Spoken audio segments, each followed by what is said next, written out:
Today, we're going to talk about imposter syndrome. Oh. Maraming na-challenge dito. And we're going to talk about how to overcome it. So ano ba yung imposter syndrome? No? In simple terms, it's the feeling that you get that you don't feel your success even when you've earned it. So, yun siya, alam ko maraming nakaka-relate dito, especially when it comes to their careers. Lalo na sa mga career shifters, sa mga overachievers out there, no? So, pag-usapan natin ngayon kung bakit ba maraming nakakaramdam nito and how you overcome it. Sa experience nyo, paano nyo siya na-encounter? Oo, na-encounter.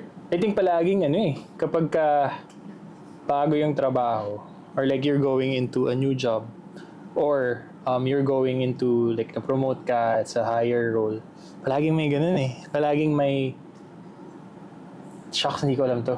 Like, baka madiscover nila na I'm an imposter, na hindi ko naman talaga alam kung ano yung ginagawa ko. Palagi may ganun. I think it comes with a new challenge or a new, yun nga, na parang it's a new success or a new level na narating mo. It comes with that So, doon ko siya palaging na-experience. Or, if ever it's trying, dito, yung sa todo. Like, parang may alaking imposter syndrome na hindi naman ako alam, hindi ko naman alam tong media, paano ba tong content creation. So, ang laki nun bago ako mag-start.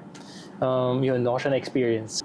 Tuwing nakakakuha ko ng compliments or mahirap mong tanggapin. Kasi hindi naman tayo pinalaki ng gano'n Hindi tayo maring pinupuri tayo sa bahay, pero hindi tayo mismo, di ba? Example sa labas, sabi na, uy, sasabihan nga dati, di ba, parang ang gwapo mo naman, parang hindi, di ba, parang ang talino, hindi, parang, kasi ang take natin, kapag in-accept mo, thank you, parang ang yabang naman, di ba? So, nai-instill siya siguro. Baka cultural thing, kaya naging ganon. So tuwing nakuha ko akong compliment, or whether it's physical or achievement mo sa trabaho. May physical. Matangkad ka. Hindi, So sa akin, any compliment, parang hirap niyang lunukin. Got it. Ako naman, parang yung tricky part about the imposter syndrome is that kapag nalampasan mo na yung achievement mo. So for example, you earn something, let's say, na-promote ka or nalipat ka ng trabaho, na-increase yung salary mo. Parang, yes, ang saya ko. Diba? And then after some time, parang a week or two, parang, tama ba? Parang gano'n sa akin yung imposter syndrome. And also kasi parang overachiever ako nung estudyante pa ako. So parang ngayon I feel like when I went out sa real world, madali mong maiisip na, alam mo, hindi ka pala talaga magaling.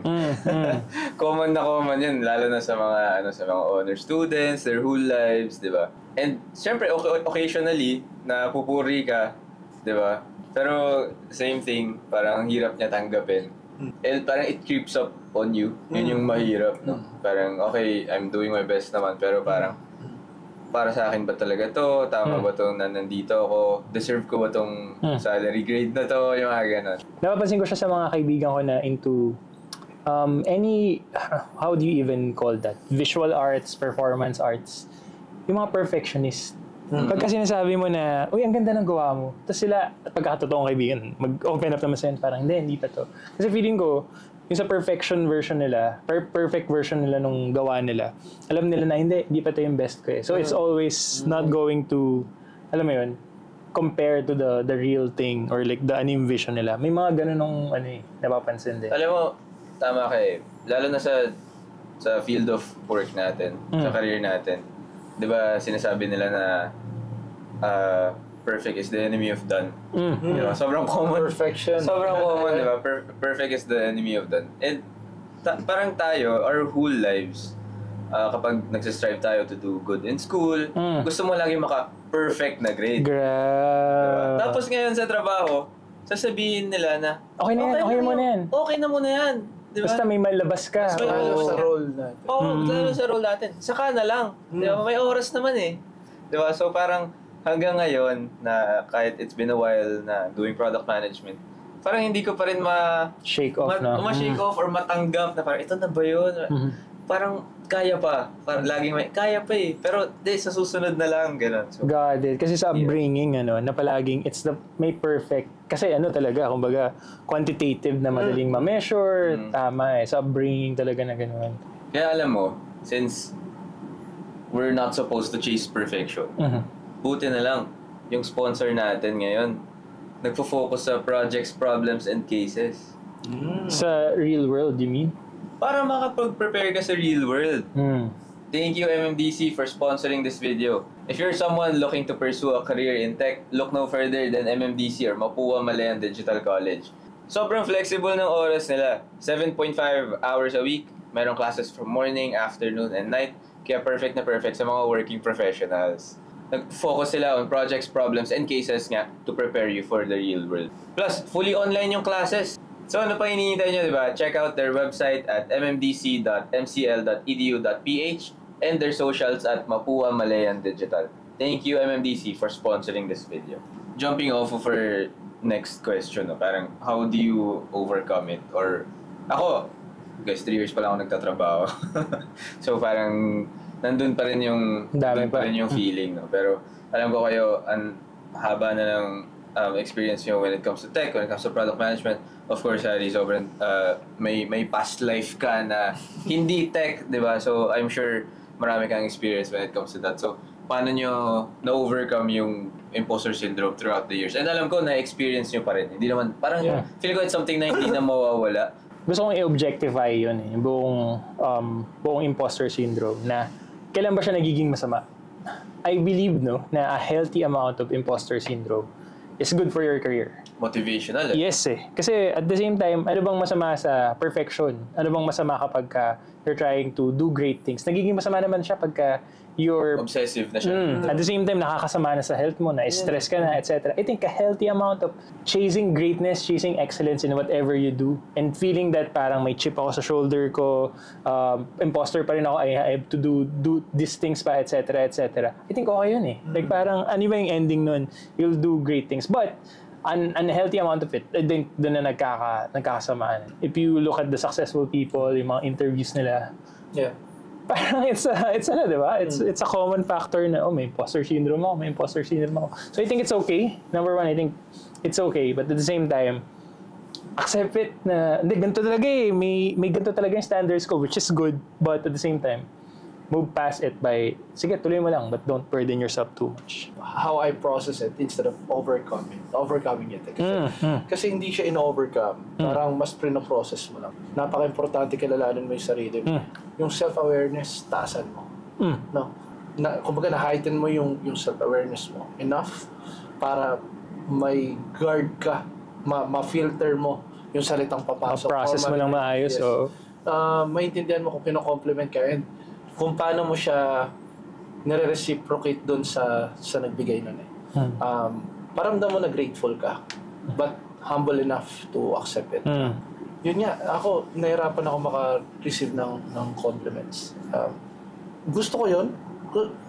It feels good. Lahat ng tao gusto yun. Kasi nababalidate din yung ginagawa mo eh.